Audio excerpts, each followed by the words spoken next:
নাশকর গোজার করা আপনার জীবনের বড় অশান্তি।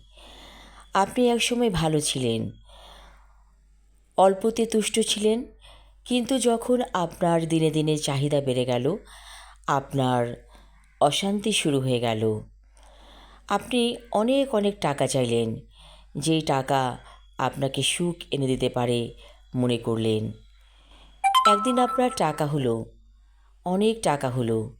আপনি দেখলেন আপনার টাকা হয়েছে ঠিকই, কিন্তু সুখ আর নেই।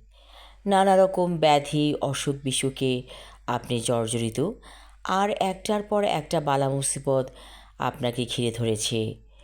এগুলো কেন হয়েছে জানেন? আপনার অতিরিক্ত লোভ এবং চাহিদার কারণে।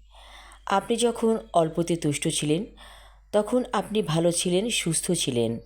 আর যখন অনেক টাকা পেয়ে গেলেন, তখন আপনার আরেক রকম অশান্তি শুরু হয়ে গেল। আপনি দেখবেন খেয়াল করে, যারা অনেক টাকার মালিক তাদের অন্যদিকে অশান্তি আছে, আর যারা অল্পতে তুষ্ট এবং সুন্দর সুখী জীবন চায় এবং একটা নিরিবিলি জীবন চেয়েছিল, তারাই ভালো আছে।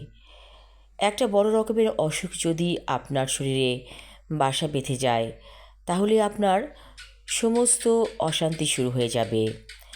শরীর সুস্থ তো মন সুস্থ, এবং আপনি সব দিকেই ভালো থাকবেন।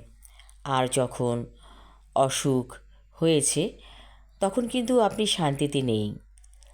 তাহলে আমরা কি দেখলাম? এই যে অতিরিক্ত চাহিদা, এগুলো মানুষকে ধ্বংসের দিকে ডেকে নিয়ে যায়। হয়তো আপনি বলবেন, চাহিদা না থাকলে কেমন করে হবে? তাহলে জীবনে বড় হব কেমন করে? এটা কিন্তু সঠিক কথা না। আপনি বড় হবেন এবং আল্লাহ আপনাকে যতটুকু দেবেন তা নিয়ে আপনি সন্তুষ্ট থাকবেন এবং মানুষের কল্যাণে কাজ করবেন। যখন আপনি সম্পদের মালিক হয়ে গেলেন এবং ভাবলেন এই সম্পদ একাই আমার, কাউকে আমি দেব না, তখন কিন্তু শুরু হবে সমস্যা। কারণ এই সম্পদ আল্লাহ আপনাকে শুধু আপনাকেই দেয়নি, দিয়েছে অনেকের ভাগ্যে। এবং তাদেরকে খুঁজে বের করুন, সেই সম্পদকে দান করুন। যে অংশটা আপনার জন্য বরাদ্দ আছে তা রেখে বাকিটা দান করে দিন, তাহলে আপনি শান্তি পাবেন।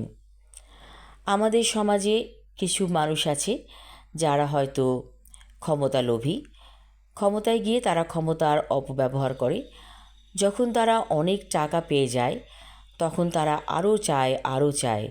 আপনি কি কখনো শুনেছেন কোনো মানুষ তার চাহিদাকে সীমিত করে না? তাদের চাহিদা বাড়তেই থাকে।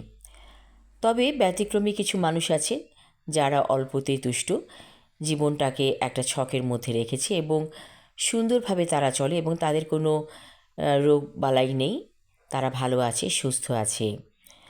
পান্তা ভাত যদি আপনি মরিচ ডলে খেতে পারেন, এবং সেই খাবারটা আপনার কাছে অমৃতসম মনে হবে যখন আপনি সুস্থ থাকবেন। আবার যদি আপনি অসুস্থ শরীরে বিরিয়ানি খান, পোলাও কোরমা খান, আপনার কিন্তু ভালো লাগবে না। তাহলে আমরা কি বুঝলাম? সুস্থ শরীর হচ্ছে আসল, এবং শরীরটাকে সুস্থ রাখতে হলে জীবনের বর্জ্যগুলোকে বাদ দিয়ে দিন। জীবনের বর্জ্য কী? লোভ, লালসা, হিংসা, বিদ্বেষ, এগুলো হচ্ছে বর্জ্য, অর্থাৎ বাতিল জিনিস। এগুলোকে আপনি বাদ দিবেন। বাদ দিয়ে দিলে আপনি সুখী হবেন। সুখী হতে কিন্তু পয়সা লাগে না। সুখ হচ্ছে মনের ভেতরে একটা শান্ত নদী। প্রত্যেকটা মানুষের মনে একটা শান্ত নদী থাকা উচিত। তাহলে আপনি সুস্থ থাকবেন। ভালো থাকুন, সুস্থ থাকুন, এই শুভকামনা করছি। ধন্যবাদ।